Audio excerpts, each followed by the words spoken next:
যে বিপ্লবীদের রক্তের সিঁড়ি বেয়ে আপনারা গিয়ে সিংহাসনে বসেছেন, চেয়ারে বসেছেন,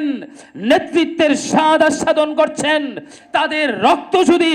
আপনাদের বাহিনীর সামনে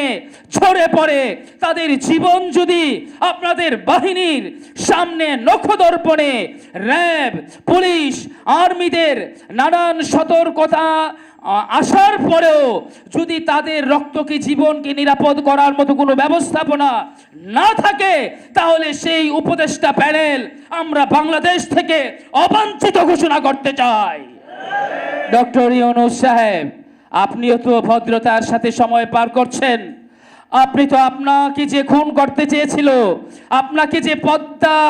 নদীতে ডুবিয়ে মারতে চেয়েছিল, সেই খুনি হাসিনার কবল থেকে যেই বিপ্লবীরা মুক্তি দিয়ে, আপনার গ্রামীণ ব্যাংকে মুক্তি দিয়ে, আপনার সকল প্রতিষ্ঠানকে মুক্তি দিয়ে আপনাকে রাজার বেশে এই দেশে এনে আবারও বসিয়েছে সিংহাসনে, তাদের রক্ত আর জীবন কেন আপনার কাছে নিরাপদ থাকবে না, আপনার প্রশাসনের কাছে নিরাপদ থাকবে না, আমরা জানতে চাই। আমরা আর কোনো বিপ্লবীর রক্ত এই দেশে দেখতে চাই না, ঠিক কিনা বলেন?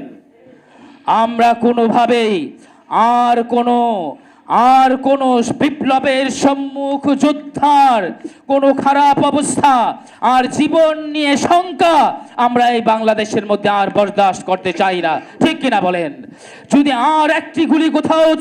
ছোড়া হয়, যদি আর একটি আঘাত আমাদের কোনো বিপ্লবী যোদ্ধাদের গায়ে পড়ে আর যদি আমরা দেখি, তাহলে আমরা আবারও স্বরাষ্ট্র উপদেষ্টা সহ সকল উপদেষ্টাদের পদত্যাগকে নিশ্চিত করার জন্য